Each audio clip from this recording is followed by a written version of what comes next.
la verdad es que para mí es un verdadero honor poder participar de esta reunión conjunta que permita, no sé, estrechar lazo entre nuestros países y sobre todo ahora con estas herramientas que lo facilitan bastante. Y bueno, el tema que se me ha pedido es el que pueden ver allí en pantalla, ¿no es cierto?, que es la ecocardiografía aplicada a la planificación preoperatoria. La verdad es que este es un tema bastante amplio y para situarlo en contexto, nada más, y la importancia que este tiene, voy muy rápidamente porque después probablemente ustedes estas imágenes las van a tener, así que no interesa el apunte del dato, sino que más bien el concepto que vayamos discutiendo. Voy a poner en contexto algunos artículos bastante recientes que vuelven a traer este tema con la importancia que realmente tiene. Este del que está en prensa, que probablemente ahora ya salió, no lo sé, la importancia de mejorar la calidad en la ecocardiografía perioperatoria, que tiene una editorial del Journal Cardiothoracic Vascular Anesthesia. Muy importante y lo recomiendo como para mirarlo. Este otro, ecocardiografía transtorácica perioperatoria por anestesistas cardíacos. También muy importante, donde aparece un flujograma de acción. No vamos a ver esto en detalle, sino que vamos a ver el concepto que hay detrás. Y luego, en el ambiente primo hermano nuestro, ¿no es cierto?, que es los cuidados críticos, este artículo de revisión de una década de progreso, donde aparecen muchas cosas que probablemente si están más o menos familiarizados con la ecocardiografía, les va a sonar, de hecho, a veces bastante, muchas veces repetido, digamos, en las charlas o en los cursos, cuáles son los escenarios clínicos donde la eco es útil, shock, trauma, paro, ¿no es cierto? Y múltiples mediciones y valores que nos pueden ayudar a la toma de decisiones, en fin, pero finalmente todos convergen, la mayoría de los cursos dirigidos, al menos los que están focalizados a un objetivo particular, convergen en estos aspectos que están resumidos en esta figura, que es la función ventricular o biventricular, algunas, digamos, estructuras que modifican agudamente el estatus hemodinámico, como las colecciones pericárdicas, la volemia, y también las disfunciones valvulares. Vamos a mencionar cosas de estas que a mí me parecen más importantes al día de hoy para la planificación perioperatoria y sobre todo aquellas en donde ha habido cambios. Y luego, la segunda mitad, vamos a hablar de algo que no está mencionado acá. En primer lugar, todos los cursos a los cuales ustedes asistan, han asistido, independiente de la duración que estos tengan, aunque sean cursos incluso o charlas, 45 minutos, una mañana, un fin de semana, en fin, todos hablan de la función ventricular porque efectivamente es muy importante. Y la función ventricular, como normalmente se suele ver en una aproximación de rápido aprendizaje, es con la motilidad o lo que vamos a inferir con la fracción de eyección. Vamos a ver algunos ejemplos y luego vamos a ver por dónde van estas cosas. En primer lugar, la fracción de eyección pretende ser un indicador de cuál es la función sistólica del ventrículo izquierdo. Luego vamos a ver que como indicador de esto no es muy bueno, sino que más bien es bastante malo. Pero cómo se obtiene la fracción de eyecciones de una manera muy sencilla, y por esto es que es rápido el aprendizaje, es rápido la información que se puede dar. Puede ser con métodos lineales, que es la famosa técnica de Teicholz. En el fondo, todos consisten en comparar la cavidad ventricular en diástole versus en sístole, ¿de acuerdo? Independiente de los métodos más simples a los más complejos. En este caso, el método más simple es el método lineal, método de Teicholz. Pero hay otros.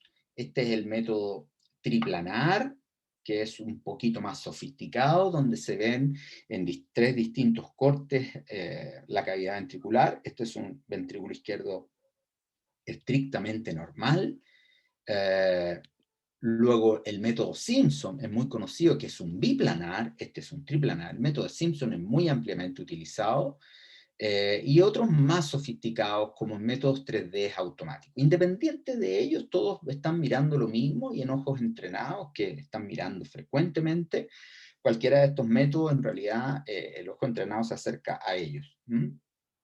Entonces yo, para que veamos que esto es de rápido aprendizaje en general, vamos a ir viendo algunos ejemplos rápidos, teniendo en mente que esto es normal y que esto es moderadamente disminuido. De hecho, aquí el cálculo es 35% de fracción de eyección, ¿vale?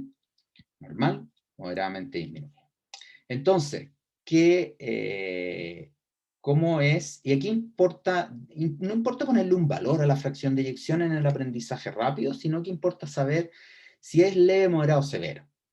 Y incluso si me apuran un poquito más, lo que importa saber es si es menos de 34% o más de 34%, porque ahí hay un corte que es un factor bastante pronóstico y que cambia bastante. Entonces, sí, eso es uno. Y lo otro que hay que saber y discriminar, si esta disfunción de existir, si es difusa, compromete todas las paredes por igual, o si es segmentaria, claramente. Entonces, si yo pregunto cómo es esta disfunción, este ventrículo izquierdo, leve, moderado, severo, y alguien se anima a decir, no sé si hay residentes pecados o algo que tú me ayudes ahí, una pregunta rápida, Andrés, para que...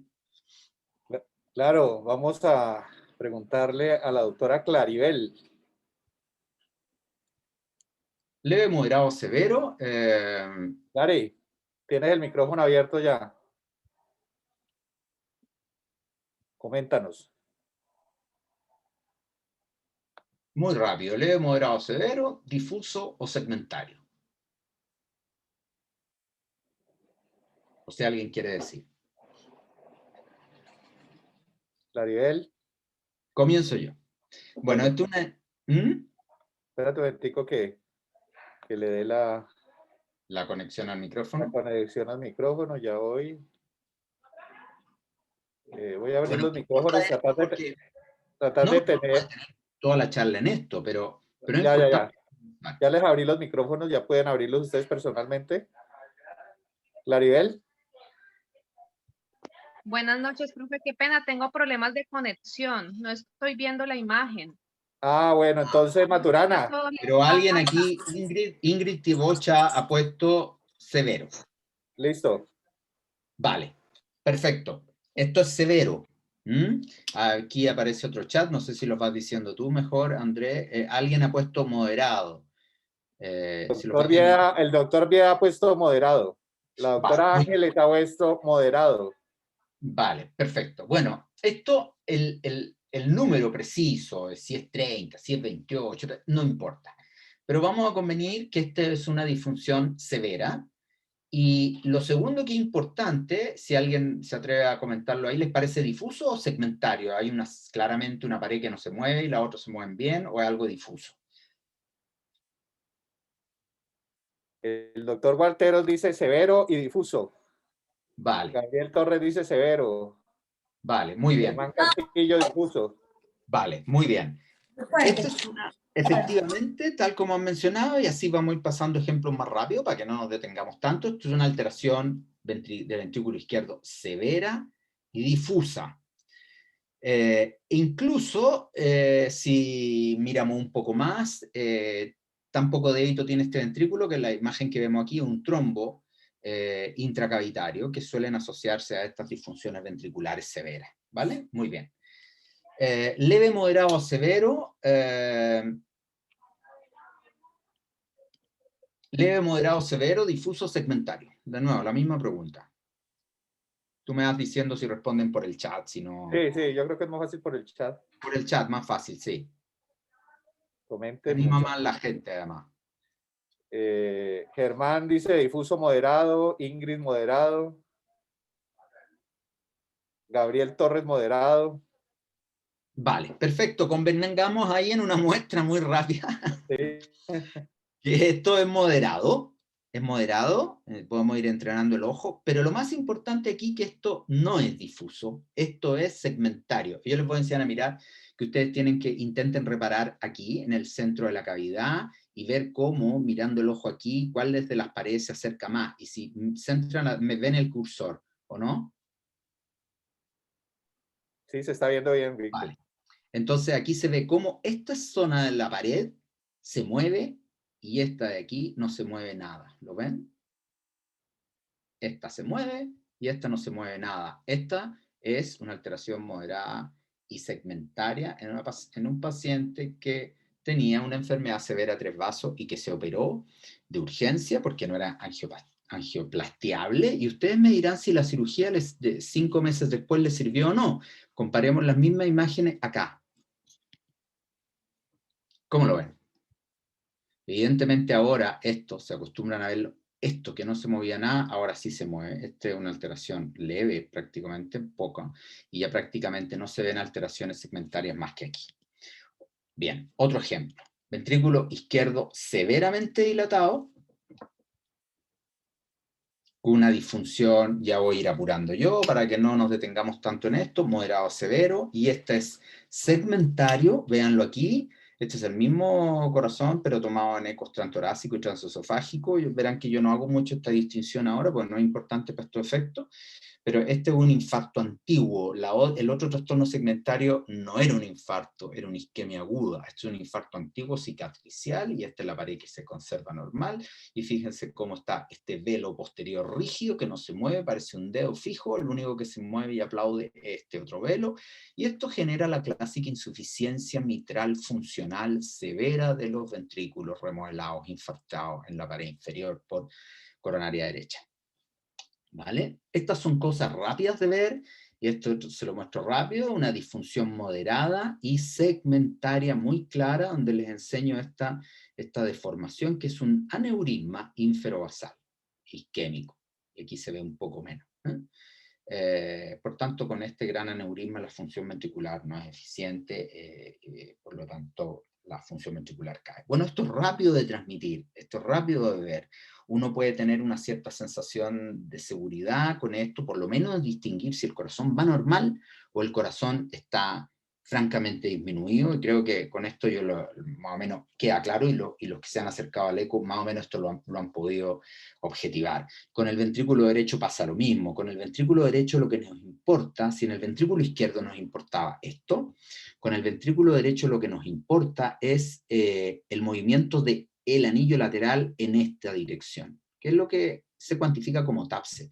Esto es estrictamente normal, compárenlo con un ventrículo severamente hipocontráctil, donde el movimiento de esto es prácticamente nulo.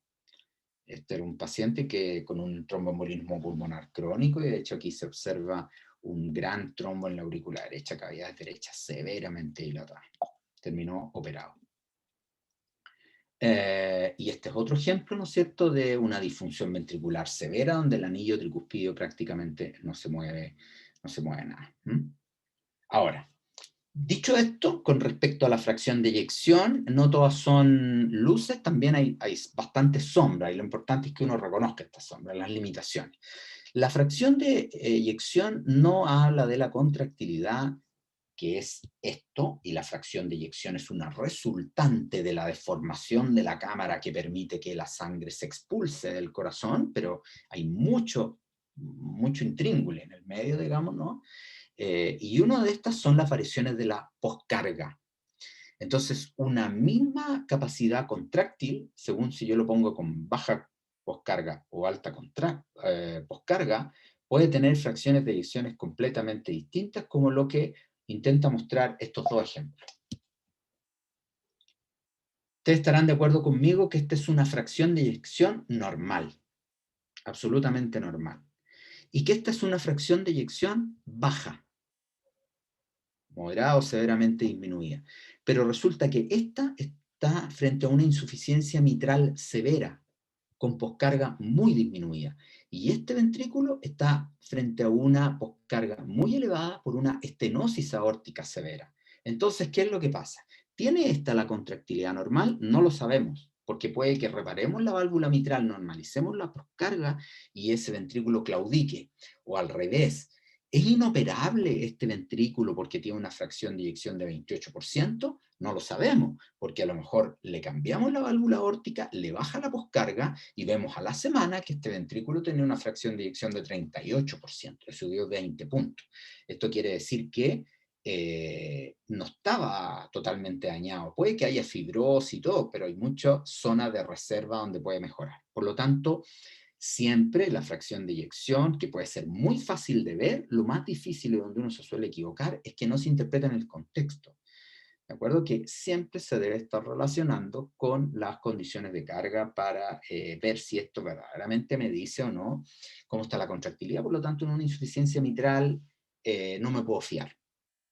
Y si una insuficiencia mitral tiene una fracción de eyección baja, entonces categóricamente esa contractilidad, ese ventrículo está muy dañado. Bueno, entonces, ante estas limitaciones, ¿verdad? Han surgido otras maneras, que esto es donde quiero hablar de la fracción de eyección, otras formas de intentar sacarse un poco estas limitaciones, y ahí viene el concepto de la deformidad o el strain, que seguramente muchos de ustedes han escuchado o están bastante familiarizados con él.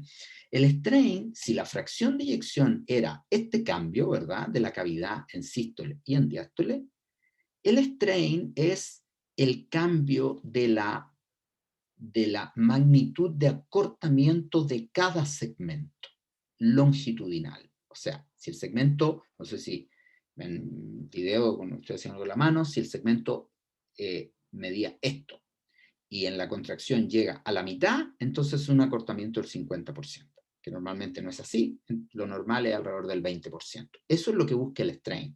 ¿Y se basa en qué? En que un tejido elástico, como es el miocardio, un tejido elástico se deforma por las fuerzas que se le aplican a él, ¿verdad? Y las fuerzas que se le aplican al ventrículo son pasivas, como por ejemplo retracción elástica, la presión intraventricular, los elementos que están interactuando alrededor de los tejidos, y a la vez la activa, que es la contractilidad. Entonces, lo que se intenta homologar es que la deformación sea un reflejo de la contractilidad, ¿vale? Un poco más en esa línea. Y consiste en ver esto, que es lo que ya decía, ¿no es cierto? En cuánto varía esta distancia respecto de la fin de sístole, sobre la misma distancia original, ¿de acuerdo? O sea, son normalizados en base a la distancia original, ¿eh? Y se puede hacer en las distintas dimensiones, en los tres ejes, pero lo que está utilizado en las máquinas actualmente es el longitudinal. Y si vemos este de alta resolución en cámara lenta, vemos cómo a medida que se acorta este ventrículo en la sístole se pone rojo por convención, y ahora viene la diástole precoz, se estira un poquito, se tiende a poner color blanquecino, y viene la diástole tardía, ahora lo vemos aquí, y se pone azul porque se distiende por la patada auricular, y luego viene nuevamente la contracción, se pone rojo, y esos son valores normales. Si volvemos al ejemplo que teníamos antes, este que está acá, este es un strain, todo rojo, los distintos números son los distintos segmentos del ventrículo izquierdo que están en esta imagen de ojo Way. Si es todo rojo, es todo muy normal. Eso hay que entenderlo así. Lo normal varía un poco con las máquinas, pero se expresa en negativo porque se acorta, ¿eh? Pero entendamos números absolutos, lo normal es mayor a menos 18. O sea que esto, menos 21, es absolutamente normal. Y esto es importante porque esto permite sacarse una gran limitación, otra gran limitación que es de la fracción de eyección, que es esta. Veamos este ventrículo, y ustedes díganme, y tú me lo dices, Andrés, por favor, si aparece allí en el chat, ¿cómo es la fracción de eyección de este ventrículo?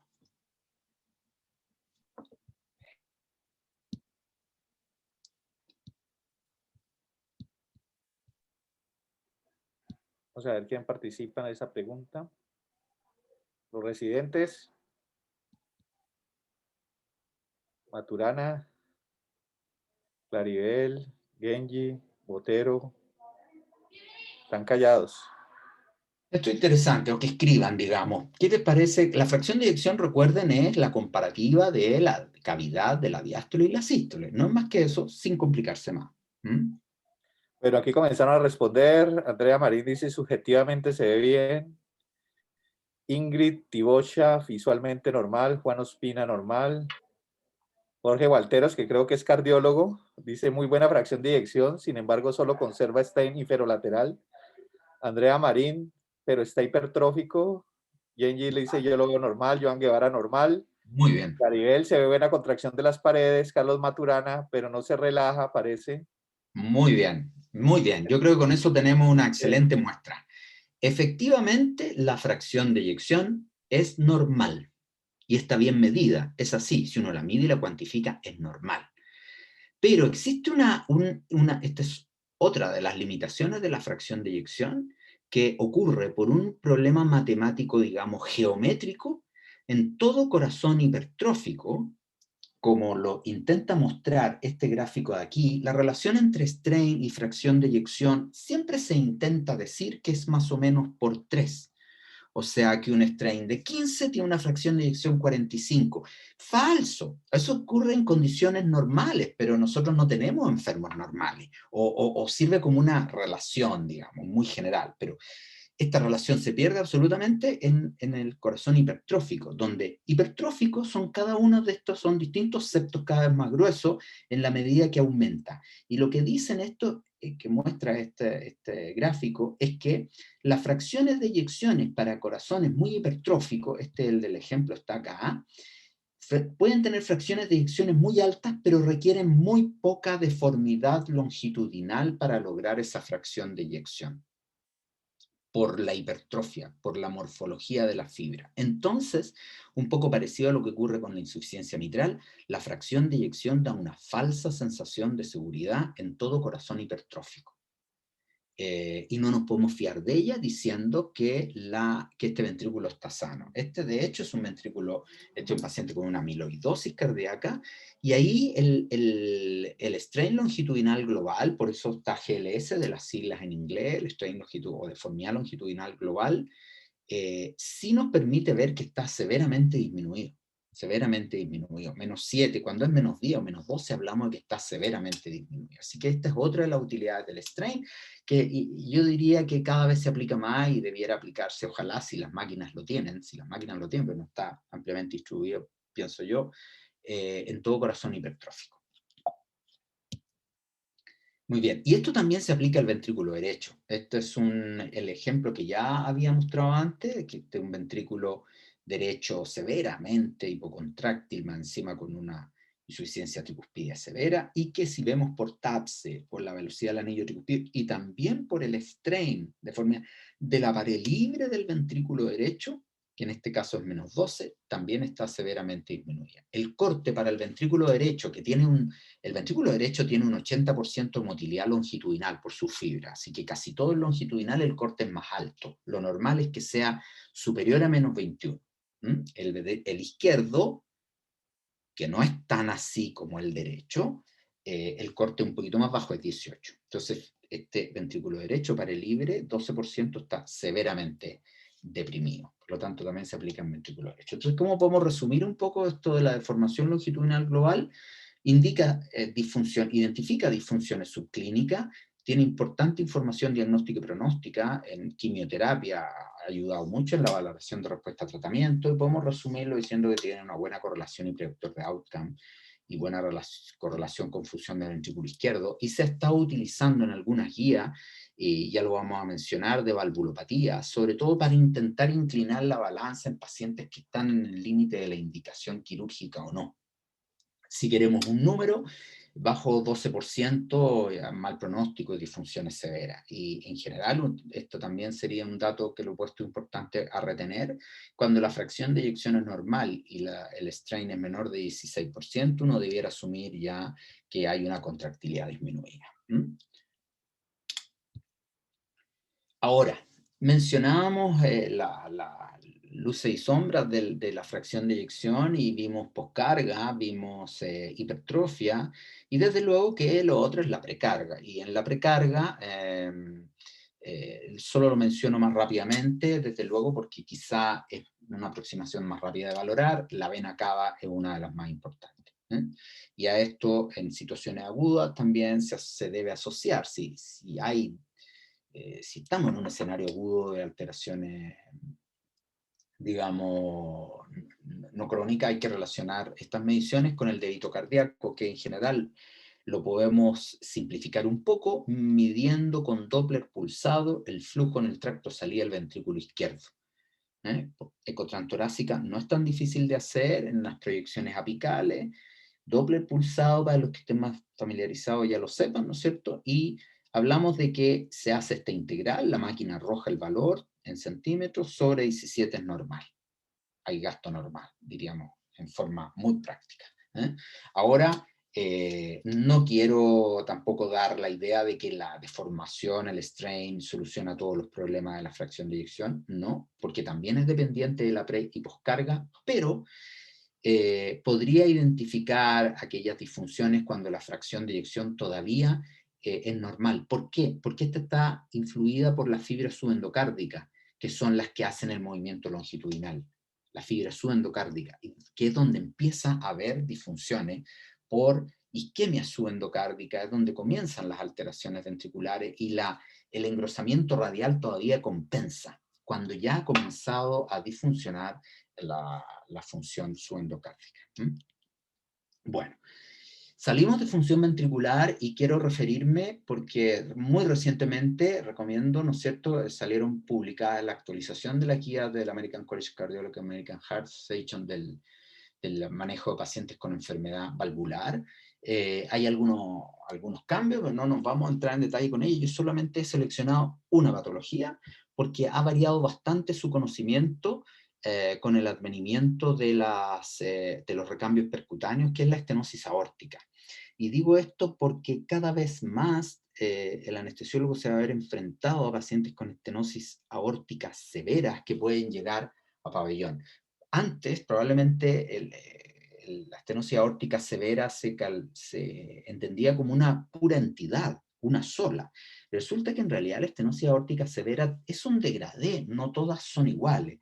¿Y por qué menciono la estenosis aórtica? Porque la estenosis aórtica severa tiene un largo periodo asintomático, que es donde le puede llegar a cualquier persona que está en quirófano. Un largo periodo asintomático y después del cual empiezan los síntomas, ¿no? Y esta curva que todos conocemos, ¿no es cierto?, de este periodo latente prolongado de la estenosis aórtica severa, puede haber cambiado respecto de su descripción por Brownwell hace varias décadas, quizás en cuanto lo extiendo en el tiempo, pero finalmente la curva es la misma. Una vez que aparecen los síntomas, la sobrevida es muy baja, 2, 3 o 5 años, angina, síncope, insuficiencia cardíaca. Cuando comienzan los síntomas, no hay duda ninguna, ese paciente debe intervenirse precozmente, de la manera como esté más indicado, si es por quirúrgico o percutáneo, que también los guías lo mencionan bastante bien, vamos a entrar en esa disquisición ahora, y de aquí para allá está bastante claro, es una urgencia. El problema es de aquí para acá. ¿Qué pasa con este paciente que es el que nos podemos encontrar? Porque este de aquí ya es del Heart Team. No va a pasar sobre en la discusión de quienes no participen del Heart Team. El tema es aquí. ¿Cuándo una estenosis aórtica es severa? Bueno, las guías nos dicen, ¿no es cierto?, que cuando la velocidad máxima supera los 4 metros por segundo, cuando el gradiente medio es más de 40 milímetros de mercurio, cuando el área valvular aórtica, estas con Doppler, ¿verdad? Con Doppler continuo. Transaórtica, cuando el área valvular aórtica es menor de 1 centímetro cuadrado. ¿Cómo? Por la ecuación de continuidad. Sencillamente yo quiero inferir una incógnita, que es la válvula, que está en marrón, en base a la velocidad, en base a un punto de referencia que tiene valores conocidos, el que está en celeste, que es el tracto de salida del ventrículo izquierdo. Si un glóbulo rojo acelera 4 veces al pasar por la válvula aórtica, significa que la válvula aórtica tiene un área 4 veces más pequeña. En base a eso, se hace finalmente la ecuación de continuidad en forma muy simplificada. En base a eso se obtiene el área valvular aórtica, y si los pacientes tienen una superficie corporal muy extrema, se debe indexar. Vale. Muchas veces estos valores no coinciden todos. Ahí ya entra que la persona sea experta en dilucidarlo, pero lo que yo quiero un poco hacer hincapié en que no todas las estenosis aórticas severas asintomáticas son iguales. Y a mí me interesa un poco transmitir el mensaje de esta diferencia de estas dos, entre aquella severa y aquella muy severa. Asintomáticas, ambas. severa o muy severa. Lo primero y lo más importante quizá en distinguirla es el gradiente. Hablamos de muy severa cuando supera los 5 metros por segundo de velocidad y cuando el gradiente medio supera los 60 milímetros de mercurio. Recordar que sobre 4 y 40 ya pasa a ser severa. Muy severa, 5 y 60. ¿Por qué? Porque el gradiente es uno de los factores que más se ha asociado a outcome y a resultados. Por tanto, esto también le llamamos crítica, y estos pacientes, aunque sean asintomáticos, deben resolverse precozmente. Y los otros son factores que ayudan a discriminar, diferenciarlos en riesgo a estos dos tipos de estenosis o este gradiente de espectro de estenosis aórtica, son la fracción de eyección, el strain y la hipertrofia. Si la fracción de eyección es normal, el strain es normal y la hipertrofia no es mayor que leve a moderado en general, y los gradientes son severos, pero no rango muy severo, ese paciente tiene menos riesgo. Y pudiera ser, y no está claro, y es asintomático, y no está claro que la intervención en ese momento de la válvula aórtica miente. Y ese paciente venido de cirugía no cardíaca. Incluso cirugía de alto riesgo de intercambio de volumen. Esto es lo que muestra en la guía. ¿Por qué? Porque no está claro el beneficio de la intervención en ese momento de estos criterios. Distinto este es el otro. Y por supuesto que distinto es el sintomático, que no estamos discutiendo acá. Tampoco estamos discutiendo acá la estenosis aórtica bajo flujo, bajo gradiente, que también es del Heart Team. Vale. Y otras cosas ya no ecográficas, tanto es si hay presencia de calcificación, la progresión, la tolerancia al ejercicio, el ProNP, la hipertensión pulmonar. Entonces, no es lo mismo que a uno le llega a pabellón un paciente asintomático a operarse de algo mayor, si estamos hablando de este tipo de pacientes, o sea, gradientes muy severos con baja fracción de eyección y estos otros criterios, o si se trata de esta paciente. Eso es lo que tenemos que discriminar, porque estos pacientes sí podrían ser intervenidos de una cirugía no cardíaca si se requiere. Y esto es lo que muestra en la guía, en el fondo. ¿Cuándo van a cirugía? Bueno, cuando cumplen estos criterios que nosotros habíamos dicho, o sea, si asintomático, velocidad más de esto, BNP, ¿de acuerdo? Ese es el concepto con estenosis aórtica severa. Ahora, ¿por qué elijo la estenosis aórtica severa? Porque las lesiones obstructivas son las más difíciles de manejar. Dan bastante más problema que las lesiones regurgitantes. Las obstructivas obstruyen el flujo y pueden dar unas caídas súbitas del gasto cardíaco, que es muy difícil de recuperar y de reanimar por sobre las lesiones regurgitantes.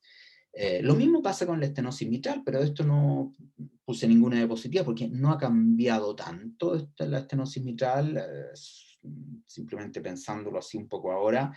Además que la estenosis mitral tiene una resolución percutánea que ha ayudado mucho en la valvuloplastia percutánea, en la estenosis mitral reumática, entonces no ofrece tanto esa disyuntiva, pero si pensáramos en un valor de corte, una presión sistólica pulmonar sobre 50 en una estenosis mitral severa es de riesgo.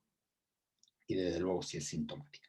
Bueno, pero las otras lesiones obstructivas importantes no valvular es la que se genera en estos casos, que es una obstrucción subaórtica dinámica propia de estos ventrículos hipertróficos, que es un verdadero ordeñe de la cavidad ventricular, desaparece la cavidad ventricular en sístole y por lo tanto hay un gradiente subaórtico que se asocia a este efecto Venturi que tracciona la válvula mitral, que es el SAM en inglés, y puede generar valores de gradientes tan altos como una estenosis aórtica severa o muy severa. Esto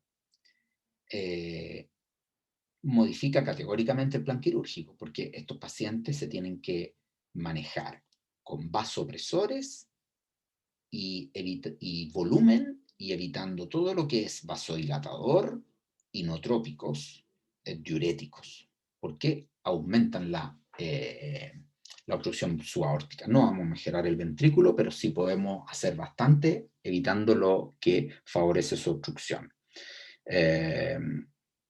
Entonces resumimos, ya vamos identificando un poco cuáles son los pacientes que tienen una función ventricular que puede estar más alterada y en la cual tenemos que intervenir. Podemos identificar qué pacientes con un gradiente obstructivo requieren una intervención específica o no, estos pacientes que requieren un manejo específico, Y antes de pasar al segundo punto que interesa más, muy rápidamente también, igual que la FEBI, muy rápidamente mostrar cómo la eco permite diferenciar, por ejemplo, derrames pleurales de un derrame pericárdico a través de la aorta, y nos vamos a mostrar, esto es bastante fácil de reconocer, las condiciones de taponamiento cardíaco con un corazón nadando, un swimming heart, como este o como este.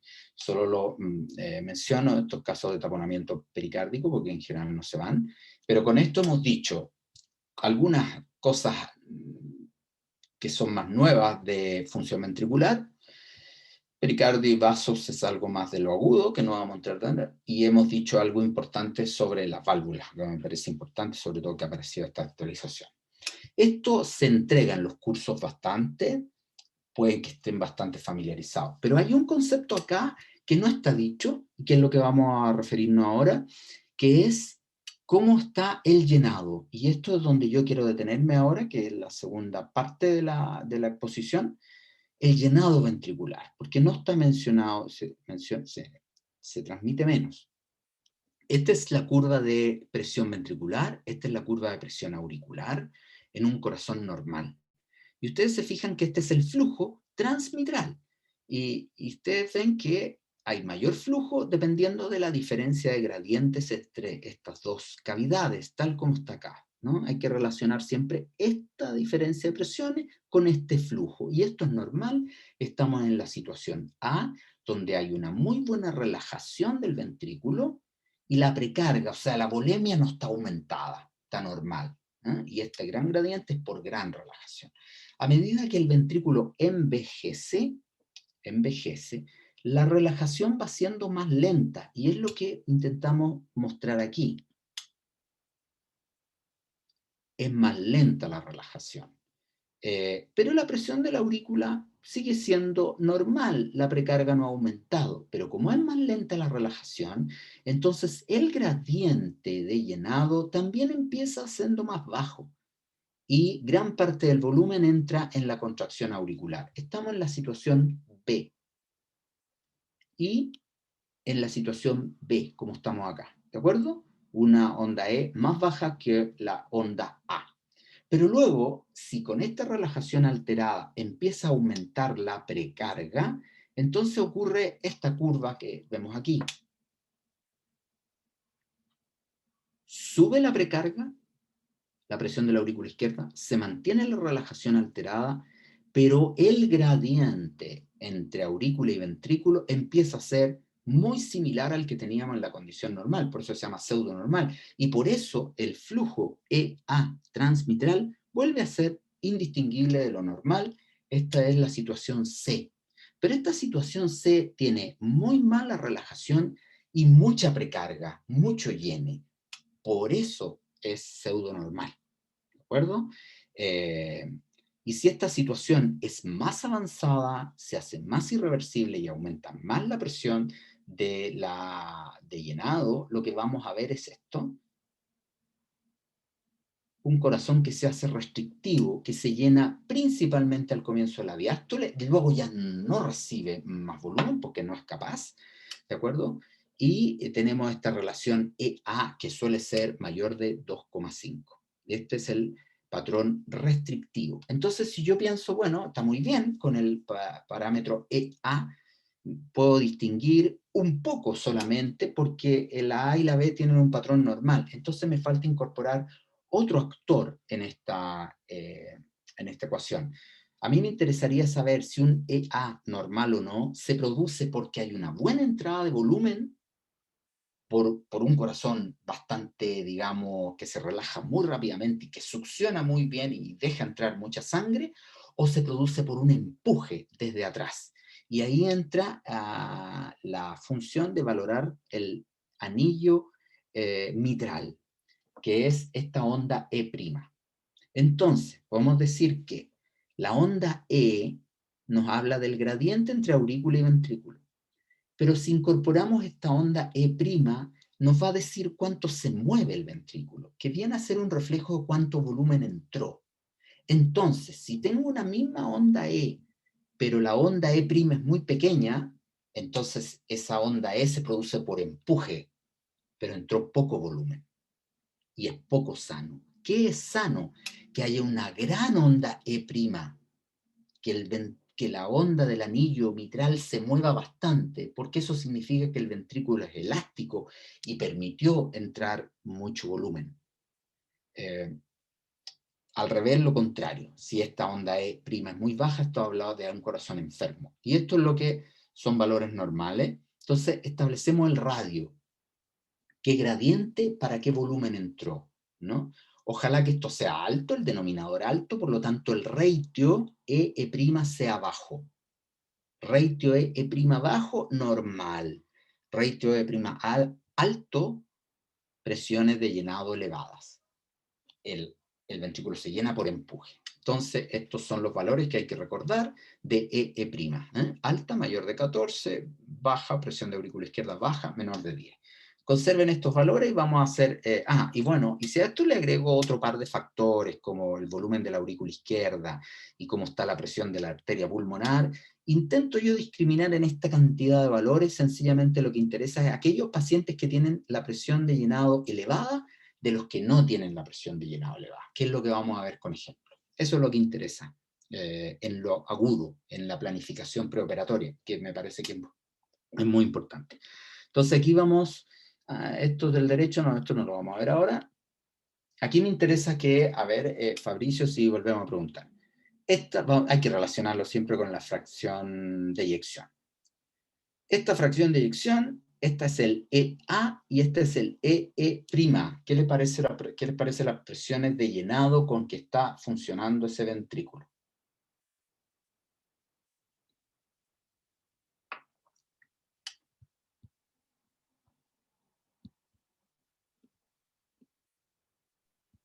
¿Se escucha, no? ¿Sí? Sí, se está escuchando, esperemos las respuestas. Vale. Tenemos ¿Se 20 escucha segundos. bien hasta ahora, no? Sí, sí, el audio ha estado perfecto y se ha visualizado bien los videos. Vale. Los residentes.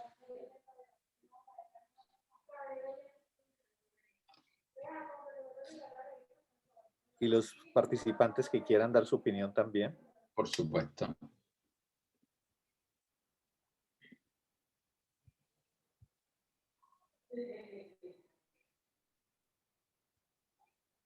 ¿10 segundos? Bueno, contestó el cardiólogo, ¿no? Vamos bueno, John Guevara, llenado normal. John Guevara es nuestro fellow de cuidado intensivo. Llenado normal, dice John Guevara. Vale. El doctor Walteros, cardiólogo, dice relajación retardada, disfunción diastólica leve.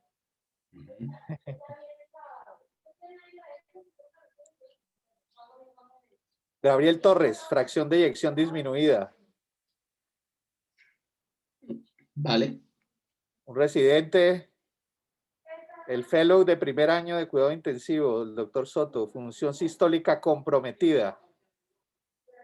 Aquí estamos valorando es más función diastólica, ¿no? En esta parte. Sí, pero bueno, todo va sumando, Bueno, ¿no? la puso Carlos Maturana, primer residente, disfunción leve, relación E' baja.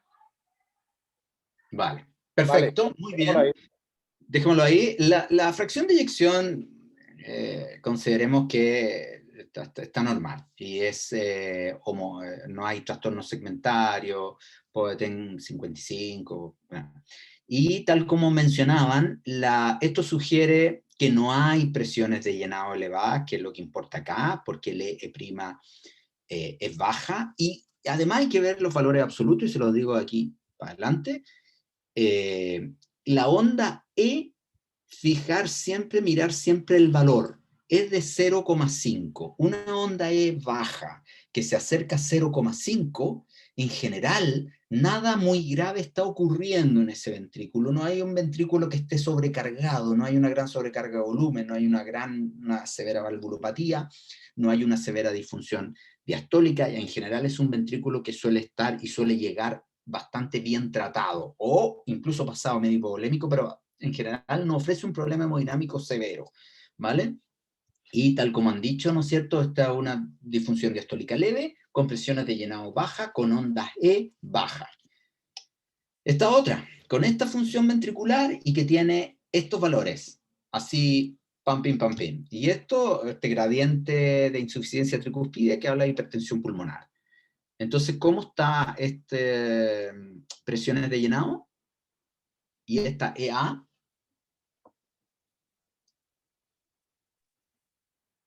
Demos 20 segundos.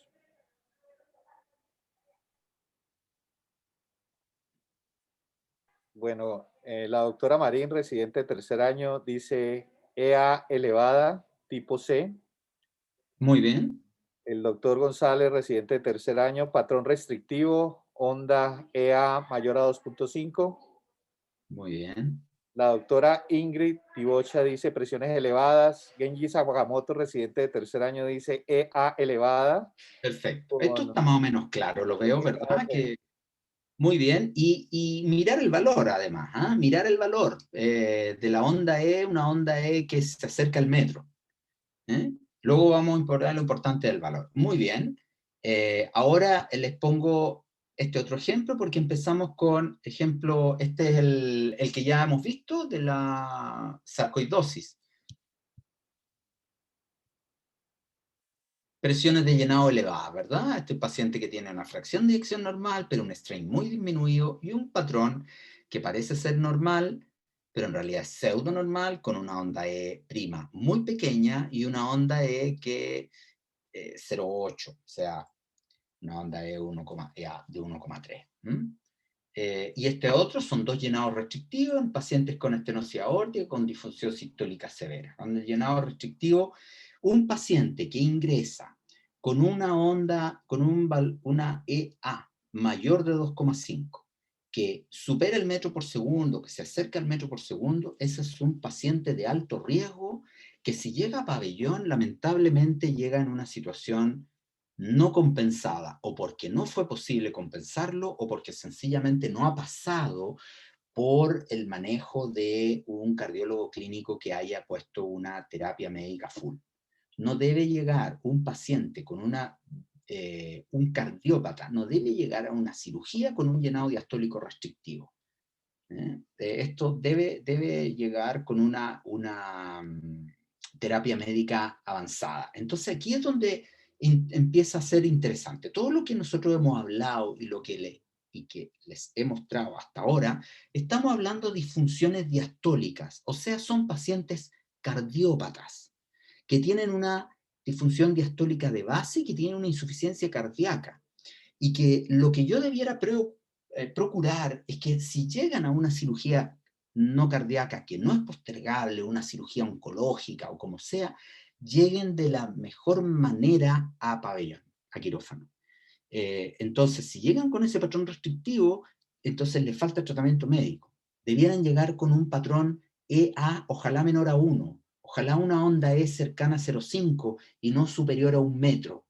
Esa es la importancia de la planificación preoperatoria en estos pacientes. El corazón no lo vamos a cambiar, salvo que haya un trasplante, pero sí podemos compensar si sabemos que es importantísimo y perentorio la optimización preoperatoria. ¿En quiénes los vamos a sospechar? Pacientes seniles, hipertrofia, enfermedad coronaria, fundamental, presencia de hipertensión pulmonar. ¿Y qué hacemos con estos pacientes? ¿Cómo los manejamos? No es esa la pregunta. En general, todas las residencias de anestesiología son muy buenas, todas personas muy inteligentes, y saben que si hay un paciente de alto riesgo que está con presiones de llenado elevadas, lo tienen que manejar en los parámetros hemodinámicos más ajustados, evitando todos estos agravantes. O sea, ese no es el inconveniente. El inconveniente es que yo no perciba la gravedad que tiene ese paciente que está llegando a mi quirófano, y que se planifiquen a última hora, en la tarde, o que justo haya un cambio de guardia y haya cambio de gente que tratan, ahí se producen los problemas por no percibir el riesgo. Porque en general, si ya se sabe, si llega de la mejor manera y que no se puede optimizar más, en general, si uno está consciente de esto, lo maneja de la mejor manera que puede. Pero estos problemas, digamos, pueden ocurrir en todas partes. Aquí en Chile ocurren bastante en ocasiones, esperemos que poco, probablemente no sé cómo será en Colombia, pero muchas veces pasa estas cosas. Entonces, en estos pacientes, identificar el riesgo. Pero eso es una cosa. Otra cosa son pacientes que pueden llegar muy sobrecargados de volumen, pero que no necesariamente tienen una miocardiopatía tan avanzada, y que son todos aquellos pacientes que tienen causas desencadenantes o agravantes que pueden ser corregidas. ¿Cuáles? Sobrecargas agudas de volumen, valvulopatías con severas insuficiencia aórtica y mitral, que pueden ser agudas o subagudas, y pérdida del ritmo, trastorno del ritmo. Vamos a ver este ejemplo. Este paciente, ustedes convendrán, estarán de acuerdo conmigo, que tiene un patrón restrictivo, que tiene una onda E que supera 1 metro, que prácticamente no hace falta el valor E', que este ventrículo ya está absolutamente sobrepasado en sus mecanismos de compensación de manejo del volumen, que solo se llena en la protodiástole, el resto de la diástole no se llena más, porque ya está absolutamente tenso. Sin embargo, este ventrículo lo que lo tiene así es una severa sobrecarga de volumen por una insuficiencia aórtica severa. Aquí hay una causa desencadenante. A este paciente se le pone, en este caso en particular, era un TAVI, intratavi, se corrige esto y queda en esta situación, me parece que esto es a las 2 semanas, o muy rápidamente. Entonces, claro, este ventrículo no era normal, es pseudonormal, pero muy distinto a este patrón. Este es un ventrículo que solo se llena en la protodiástole, esto se llena en toda la diástole. Bueno, esto también se llenaba en toda la diástole, pero de la raíz de la aorta. Esta se llena en toda la diástole desde la aurícula como corresponde. Entonces es una causa agravante. Y veamos este caso. Este es un paciente que hace 6 meses tenía este patrón, un cardiópata coronario, y que ingresa 6 meses después de este registro en capacidad funcional 4, con derrame pleural bilateral, con este patrón transmitral. Te dirán, bueno, a ver cómo está la fracción de eyección. Y esta es la, aquí a ver si hay algún comentario. Y esta es el video de 4 cámaras de este paciente. ¿Qué ha pasado aquí? Si hace 6 meses tenía un patrón nada que ver con el que estamos viendo a la derecha abajo del video.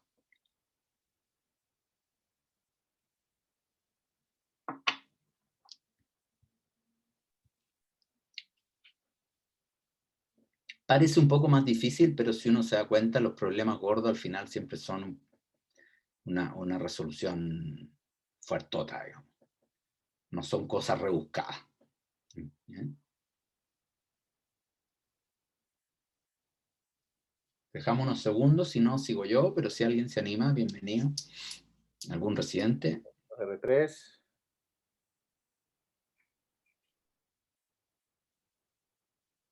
Pregunta, ¿la fracción de eyección? ¿Normal o severamente deprimida?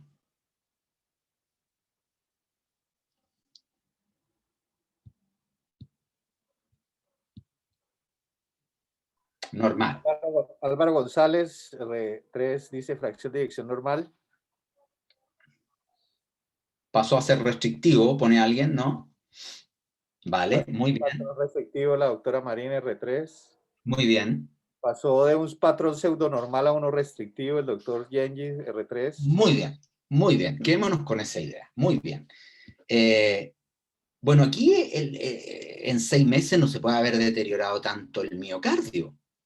¿Cómo iba a pasar así? Si ese paciente no se sentía mal, ¿qué le pasó? Lo que podemos ver un poco más, si miramos un poquito más cuando hay un problema gordo, ya digo que uno tiene que mirar lo gordo. Lo primero está a 43 latidos por minuto. Se dirá, es una bradicardia que lo tiene así, pero ojo, las bradicardias no tienen por qué tenerlo así. Y les voy a poner este ejemplo. Este es otro patrón, este es el que nos ocupa, y este es otro que tiene una frecuencia más baja, de 34. Y fíjense que esto tiene una onda E, ya hablamos del valor, que está entre 1 y 1,5. Y esta onda E no llega a 0,5. O sea, ¿cómo está la onda E de este paciente que está al lado derecho? Bien, está sobrecargado. ¿Esperaríamos que estuviera congestivo este paciente de aquí? No, con esa onda E no. Pero este paciente sí, y de hecho lo está. Entonces, ¿cuál es el problema acá? Claro, es una bradiarritmia mal tolerada. En este caso es un bloqueo AB de alto grado, un bloqueo AB completo, es lo que tiene este paciente. En ese momento, no es que yo diga que los bloqueos AB completos se diagnostiquen por eco, que de hecho no ocurrió así, pero este caso en particular, este paciente llegaba ese día a hacerse un cierre de orejuela y llegaba un transesofágico, y le hicimos el eco cuando lo vimos tan mal, y luego claro, lo vimos acá, el bloqueo, se le tomó un electro, y obviamente, ¿qué pasó con este paciente? Este paciente se hospitalizó, estuvo todo un fin de semana, se puso un marcapaso de urgencia y terminó después del marcapaso con este patrón. Entonces, estos son llenados, ambos ejemplos que he puesto, llenados restrictivos por causas desencadenantes que pueden tocarle a cualquiera en algún momento, y que tienen una corrección como un recambio valvular aórtico, un marcapaso, depende de lo que lo gatilló. Lo importante es que yo esté pendiente de este llenado. Cosas tan simples que inmediatamente me dicen a mí que ese corazón no da más. Ese corazón no da más y ese corazón no se puede operar en esas condiciones. No se le puede hacer nada porque es un edema agudo pulmón, va a ser un desastre, tiene muy mal pronóstico. Entonces, distinguir un poco entre dos cosas, aquellos patrones. Por esto, cuando los patrones están así, no hablamos de disfunción diastólica tipo 3 restrictiva, sino que hablamos de llenado tipo restrictivo, para hacer la distinción de la disfunción diastólica tipo 3, de este caso de aquí, que sí que es una disfunción ventricular avanzada de un cardiópata, que sí que tiene disfunción diastólica tipo 3. Pero en esto así, nosotros cuando hay causas desencadenantes es mejor utilizar un criterio más bien descriptivo y decir, tiene un patrón de llenado restrictivo, con presiones de llenado elevadas, muy elevadas. No tolera este paciente más volumen y esto debe compensarse o corregirse lo que tiene. Esa es la distinción que uno debe tener. Estos pacientes de la derecha se tratan o se trasplantan o se tratan con terapia médica y deben llegar muy bien compensados a pabellón, no pueden llegar así. Esto se les corrige la causa desencadenante. Entonces, y con esto termino, bueno, no, estoy más o menos en la hora, no sé, igual un poco pasado.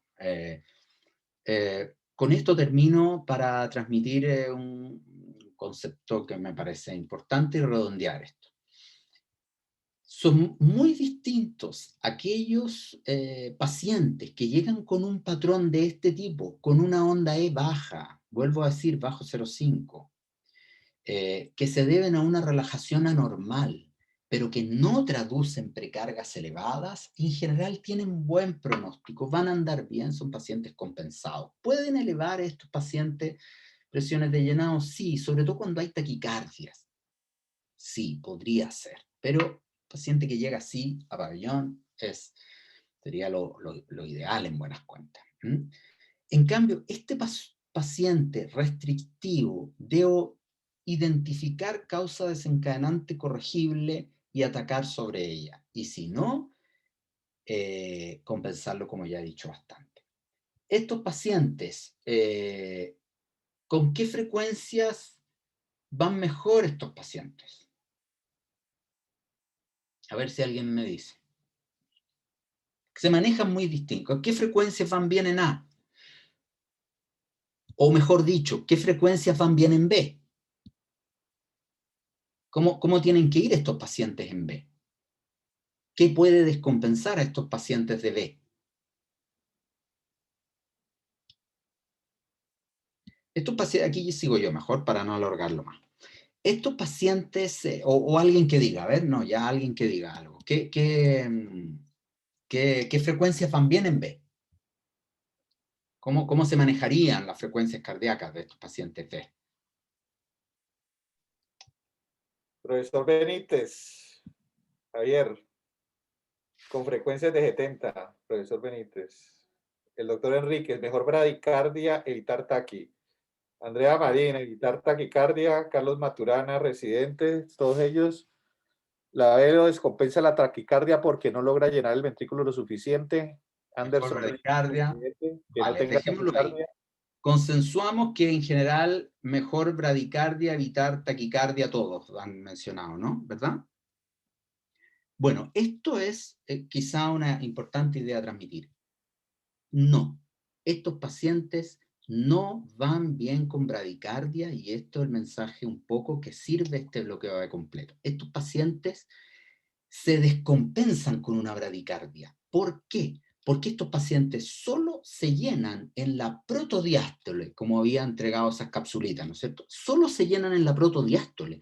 Luego el ventrículo no se llena más porque está restrictivo. Pueden tener una pausa de varios segundos y ese ventrículo no va a dejar entrar ni 1 mililitro de sangre porque ya está lleno. Entonces todo el tiempo siguiente que transcurra va a ser congestión hacia atrás. Por tanto, estos pacientes más bien se benefician de una cierta taquicardia, nunca menos de 70 por minuto. Es por esto que los pacientes que van a cirugía cardíaca, que después de la isquemia aguda de la bomba, siempre son restrictivos las primeras horas. Nunca un paciente de cirugía cardíaca sale a 55 por minuto. Si está a 60 por minuto, esos pacientes salen todos marcapaseados a 80 o 100 por minuto, precisamente por esto. Entonces, si esto queda claro al transmitirlo, yo creo que es un mensaje muy robusto, a mí me dejaría bastante contento. Importante entonces relacionar esto, ¿cómo se llenan? Muy distinto a estos pacientes se están llenando durante toda la diástole. Entonces, estos pacientes que se llenan en toda la diástole y que la diástole les sigue llenando, sí que van muy bien con bradicardia, porque con la bradicardia, como tienen las presiones bajas, se siguen llenando, mejoran su precarga y mejoran su volumen expulsivo, completamente distinto de estos, ¿de acuerdo? Y bueno, esto es lo que lo descompensa, por eso si un paciente que es pseudonormal hace una bradicardia extrema, termina así. ¿No? Estos pacientes se tratan con fenilefrina, a veces infusiones con nitroglicerina, tienen que tratar de tener presiones medias de no menos de 70 por minuto, y estos pacientes completamente distintos. Y ¿cuál se perjudicaría más de perder el sinusal? A esta altura probablemente porque la patada sinusal aporta un gran volumen de llenado del ventrículo, pero estos, si miramos algunos atrás, prácticamente no tienen onda A. Esos pacientes ya perdieron la onda mecánica en buenas cuentas, ¿de acuerdo? Ese es un poco el concepto a transmitir, que yo creo que con esta figura se resume, y bueno, termino, digamos, con las conclusiones, muy rápidamente. Función ventricular, pueden incluir la deformación para intentar detectar las disfunciones subclínicas, la estenosis aórtica severa asintomática, si a uno le toca, bueno, distinguir que no sea la muy severa, porque si es la muy severa hay que hacer algo, con la severa se puede intervenir. Distinguirla, cómo manejar, si es que llega un paciente que tiene riesgo, obstrucción dinámica subaórtica, identificar lo que ya hemos discutido bastante en la última mitad, ¿no es cierto?, las presiones de llenado, que no solamente son por cardiopatías de base, sino que también pueden tener factores desencadenantes agudos, algo tan sencillo como la pérdida del sinusal. Y distinguir esta situación, distinguir esto de esto. Eso es lo que me parece más relevante transmitir. Y con esto, bueno, muchas gracias, y luego dejo ahí esta imagen para que la veamos mientras si discutimos algunas preguntas y luego paso un comentario sobre esto. No sé si hay alguna pregunta, ha quedado claro, ha quedado confuso o que se pueda discutir. Bueno, Víctor, muchas gracias nuevamente por tener el placer de tenerte hoy acá en nuestra actividad académica. Deja la imagen del diplomado. Víctor tiene un excelente diplomado con método e-learning, donde enseña más a fondo todo lo que es la valoración ecocardiográfica, y para nosotros a los anestesiólogos con énfasis en el cuidado crítico y perioperatorio, cómo sacar el mayor provecho de los análisis ecocardiográficos de nuestros pacientes críticos. Son alrededor de 5 módulos. Ahorita, si quieres, puedes poner en el chat, Víctor, cómo contactarte contigo. Los interesados Sí, se comunican con la universidad, creo, ¿no? claro, de todas formas, al comienzo pongo ahí puede ser ese, o a veces son un poco distintos también. ¿Vale? Pongo mi correo y ahí aquí está la página web y ahí pueden ver bueno, la inscripción, en fin. Este es el 11º año que estamos, ya llevamos bastante tiempo. Comenzamos el 2011, está bastante gente, toda Latinoamérica, y es una muy bonita forma de interactuar entre todos los países de habla hispana, que la verdad es que tenemos que fomentar la cualidad de hablar un mismo idioma, que nos podemos entender tan fácil. Hay que sacarle provecho, y si con la herramienta de e-learning, mejor todavía. Así que, bueno, ahí les dejo estos correos y también pueden escribir aquí, lo pueden contactar. No hay problema. No sé si hay Bueno, alguna pregunta de lo que dijimos. en No relación hay. a lo que vimos, pues de pronto en el escenario de urgencias, Víctor, que necesitamos una valoración rápida, aparte de lo que tú nos has enseñado, de la valoración del A-Ball al ojo sin mediciones. De pronto, ¿qué mediciones nos recomiendas? De pronto el TAPSE, de pronto la excursión, ¿qué opinas de la excursión de la valva anterior de la mitral como funcionalidad de una manera rápida? De cómo está el ventrículo, el IVT, ¿cuáles nos recomiendas? Un paciente urgente, como Eh, mediciones rápidas y fáciles. vale, yo cuando voy probablemente con Andrés lo vimos, cuando a mí me llaman de la UCI con cierta frecuencia, varias veces en la semana, a ver a los trasplantados, a ver a operados cardíacos, en general, intento apoyarme siempre de los datos más robustos y prácticamente ocupo muy poco el perilleo de la obtención de los números. En general, no hay que complicarse, diría yo, con demasiado número. Pero, a ver, la fracción de eyección yo creo que lo visual es más importante, porque uno empieza a desplazar la bola, el mouse, pero valores, yo diría, el TAPSE. El TAPSE sí es importante porque es muy fácil de ver, sobre 17 es normal. ¿Qué otro valor? Yo en general siempre ponemos el Doppler color para destacar las disfunciones valvulares, y en el Doppler pongo dos cosas. El llenado mitral, que lo ocupo mucho, como pueden haberse dado cuenta con esta charla, el llenado mitral, para ver cómo está esa onda E, y el tracto de salida del ventrículo izquierdo para ver si tiene poco débito. Y luego la cava. La cava es fundamental para ver si ese paciente está y ahí ocupo el valor, bueno, si es ventilación espontánea, 21, 18, si es ventilación mecánica, se espera que esté dilatada en torno a 20, y si es bajo 15 y sobre todo bajo 10, como me acuerdo que me tocó un paciente el día de ayer, ese paciente está muy hipovolémico. Entonces esos sí que son valores importantes. ¿Por qué ocupo estos valores y hay que dejarlos consignados? También hay que dejar consignada una fracción de eyección. ¿Por qué? Porque uno no va a ver a ese paciente el otro día probablemente. Lo va a ver otra persona, lo va a ver otro colega, o en 2 días más. Entonces hay que usar algunos números para comparar. Entonces, los números que usamos para comparar son los que mencionaba. Una fracción de eyección, que puede ser visual, una onda E, o una ITV del tracto, TAPSE y CAVA. Yo creo que esos son impajaritables. Gracias, Víctor. Aquí hay unas preguntas muy interesantes. Voy a leerte una de la residente Andrea Marín.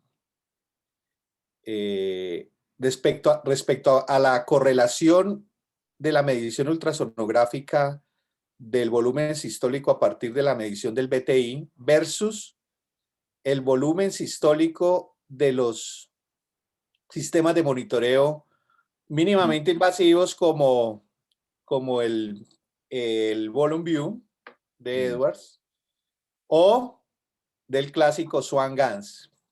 ¿Has leído algo de la correlación del volumen sistólico sacado por BTI ecocardiográfico versus a estos volúmenes sistólicos que nos dan los análisis de contorno de pulso Mira, o termodilución del Swan-Ganz? no te sabría dar un valor, honestamente, de error, como pide la doctora, muy así específico. No, lo que sí te podría decir, de hecho nosotros lo miramos hace un tiempo, lo presentamos, lo que más sirve son el seguimiento de las tendencias. Eh, Desde luego que hay un error menor del 30%, porque sobre el 30% no hay, ya no hay discusión. Pero lo que tiene menor error es el seguimiento de las tendencias sin importar el número, porque no importa tratar un número, lo que importa es si es hipodébito o no y si va variado o no. Y ahí lo mejor para evitar errores es no medir el tracto, no medir volumen sistólico y solamente seguir las variaciones de la integral tiempo-velocidad. Y ya está. Y en eso sí que te podría decir que clínicamente el porcentaje de error es bajo y es bastante confiable. Cuando no sirve, desde luego, y hay que decirlo, cuando hay obstrucción dinámica subaórtica, no sirve el eco. Cuando hay regurgitación aórtica, tampoco sirve. Y cuando tenemos enfermos sanos respecto al ritmo, es decir, cuando hay un ritmo regular, porque si hay un ritmo irregular, tampoco. ¿El Esas son promedio las... no sirve, Víctor? ¿El promedio, sacar un promedio en esos ritmos irregulares de unos 3 o Sí, 5? sí, eso está muy bien, eso está muy bien. Si es que hay un FA, a veces uno dice, bueno, pues, si hay un FA, ¿qué hace? Bueno, con un FA yo diría que hay varias aproximaciones, pero a mí me gustan dos. Una que dice que promediar 10, demasiado, no tenemos tiempo para promediar 10, vamos apurados. Otra, promediar el máximo, el más grande y el más chico, ¿sí? Ayuda. Y otra que yo creo que es muy, muy útil, que en general las FA muchas veces son muy irregulares, pero a veces hay ciertos periodos de ciertos latidos que son medianamente similares, irregulares, y medimos eso. Entonces ahí sí, sirve, da una orientación. Muchas veces ni siquiera los medimos, los miramos, siempre los miramos. Si alcanzan a 1,08 para arriba, lo más probable es que sea normal. Pero si en cambio no llega a 0,5 justito y es muy delgadito, es tan hipodébito, seguro. Listo, Víctor, gracias. Aquí hay una pregunta de la doctora Ingrid Tibocha. Estuvo bastante activa en la charla. No tengo el placer de conocerla. Te pregunta, ¿es igual de útil la valoración de la función diastólica onda E con Doppler tisular? Bueno, claro, quizá un error, o sea, no un error, quizá es un problema de nomenclatura. La E' es el Doppler tisular. El E' es el Doppler del anillo de la mitral tisular. Entonces me refería en todo momento, quizás no lo dije y mis disculpas, pero el E' que hablábamos en todo es el Doppler tisular, claro. Entonces hay que relacionar el E con el E', o sea, el Doppler sanguíneo con el tisular. Y Javier Benítez te hace una pregunta, pero le voy a abrir el micrófono porque imagino que te quiere saludar. Saludar Profesor, también yo a Javier, sí, sí. Benítez, tiene el micrófono, puedes hablar. Ah, está en una cesárea, bueno. Dice que está ocupado. Bueno, la pregunta, ¿hay correlación de la disfunción diastólica con el BTI? ¿Alguna correlación directa? Una correlación directa del BTI, del tracto salida del ventrículo izquierdo, con la difusión diastólica. ¿En qué está pensando, Javier? A ver. Sitúame un poquito, ¿me puedes situar un poquito? Creo que Javier se refiere a una pregunta que nos hicieron en Sí, estos días. Fabricio, ¿ahí me escuchas? Ahí está Javier, Supongo, ¿te escucha? Es que, no, la otra vez nos hicieron la pregunta si de pronto las disfunciones severas diastólicas se correlacionaban con también caídas de la... De la si hay ya. algún estudio que haga una correlación lineal o que uno diga si tiene una disfunción restrictiva severa, en cuánto podría caer el BTI como para poder manejar, para tener como en cuenta ese valor también. Sí. En general, esto ahora lo entiendo y me ayuda mucho a explicar la última, quizá me vuelvo para atrás. Bueno, Javier, gusto saludarte, recuerdo cuando estuvimos por aquí por Santiago. A lo mejor esta, vamos a poner esta. A ver, efectivamente, este ventrículo del lado B puede tener una onda E que pasa de 1, pero la onda E' tisular va a ser prácticamente 0. Esa onda E es puro empuje, pero es como un empuje donde no entra volumen, donde con 2 ml se llena y queda tenso, no entró volumen, como lo sé, porque no hay una onda E', y como dije al inicio, la onda E' refleja cuánto volumen entró. Entonces, prácticamente no entró volumen. Imaginemos, pongamos un número que entraron 20 ml. ¡Pum! Es lo único que alcanza, no alcanza a llenarse más. Entonces, el VTI de ese ventrículo va a ser siempre muy bajo, el VTI de cada latido, porque no entró más, porque en el fondo el corazón expulsa lo que le llega. Si le entraron 20, sacan 20. Y 20 ml da un VTI muy pequeño, que probablemente no pasa de 0,6, y muy angosto. Por esto es, aquí que te agradezco la pregunta, por esto es que es muy importante sacarles trote a estos ventrículos con frecuencias altas, altitas. ¿Por qué? Porque son de gasto fijo. El corazón no va a expulsar más de 20 ml en cada latido. Por lo tanto, lo que quiero es muchos latidos de 20 ml en un minuto. Porque un latido no va a más de 20 ml. ¿Qué opción me queda para aumentar el gasto? Muchos latidos de 20 ml. Esta es otra manera de explicar que se benefician de frecuencias altas. Entonces, los pacientes con llenado restrictivo efectivamente tienen los VTI de cada latido bajos, porque no aceptan volumen. No sé si queda más claro con esto, probablemente que requieren frecuencias altitas, hay que sacarles trote. Listo, Víctor, gracias. No sé si los residentes tengan alguna pregunta. Perdona, y Javier, ¿te respondo la pregunta o no? ¿Te Javier, referías a eso? ¿quedó claro? ¿Tienes el ¿Salió el micrófono bebé ya o abierto? no? Javier, puedes hablar. ¿Quedó claro? Creo que está ocupado, no es ¿Salió necesario. el bebé? No salió. Compañeros residentes, preguntas. La doctora Caroline, muchas gracias, excelente charla. La doctora Ingrid también te dice que excelente charla. Muchas gracias, la doctora Cepeda desde México. El doctor Torres, internista de aquí del San José de Uga, también gracias. El doctor Joan, gracias. Yo creo que ya se están despidiendo. En general, excelente Sí. charla, Víctor. Como siempre, eres muy claro en tus conceptos y nos enseñas mucho. Muchas gracias. Bueno, me alegro mucho haber compartido con ustedes, espero que les haya sido útil y aquí estamos, seguimos en contacto, cualquier cosa ya tienen como contactar. Esperamos volverte a tener este año en otra actividad, ¿sí? Por supuesto, encantado. Gracias, Víctor. No Bueno, olvides firmar la asistencia. Que estés bien, Víctor. Gracias. chao, adiós.